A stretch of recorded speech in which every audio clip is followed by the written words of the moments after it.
अनार पोमोग्रेनेट का रस कई जानलेवा अमराज को दूर करके सेहत को बहाल रखता है। अनार में ग़िज़ाई अज्जा और कई अमराज से शिफा है। जदीद साइंसी तहकीकात भी इस जानिब इशारा करती है। अनार इन अनगिनत ग़िज़ाई अज्जा और 100 से ज़ायद फाइटोकेमिकल से भरे होते हैं। ये केमिकल्स कैंसर से बचाने के अलावा दिल को भी बेहतरीन हालत में रखते हैं। यही वजह है कि हज़ारों बरस से अनार तिब्बी मकासद के लिए इस्तेमाल होते रहे। अनार के ये चंद फ़वाइद: कैंसर से बचाव और दिमागी सेहत के लिए मुफीद। अनार में बाज़ एंटीऑक्सीडेंट्स ऐसे हैं जो किसी और फल में बहुत कम मिकदार में मिलते हैं।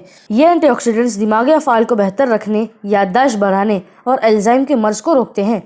हाज़मे में मददगार, मैदे और आंतों में अंदरूनी जलन बहुत सी बीमारियों की जड़ समझी जाती है। अनार का रस इसका मौसर अंदाज में खात्मा करता है। डॉक्टर अनार का रस डायरिया के सूरत में इस्तेमाल करने से मना करते हैं, लेकिन आम हालात में इसका इस्तेमाल बहुत मुफीद है। जोड़ों के दर्द में मुफीद। एक जानिब तो अनार के रस में जलन और सोजिश दूर करने के वाले अज्जा पाए जाते हैं, तो इसमें मौजूद खास केमिकल इन तमाम रास्तों को रोकते हैं जिनमें जोड़ों का दर्द और घुटिया पैदा होते हैं।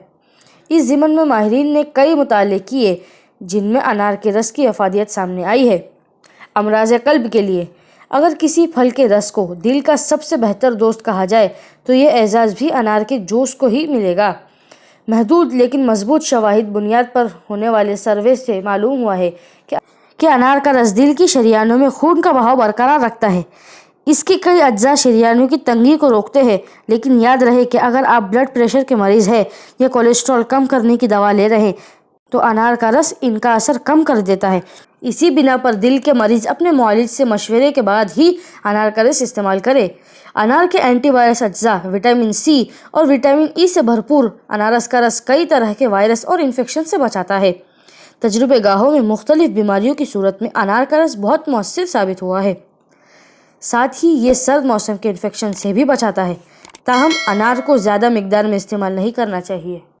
और ऐसी दिलचस्प मालूमाती वीडियोस देखने के लिए हमारा चैनल सब्सक्राइब करें और बेल आइकन को दबाएं।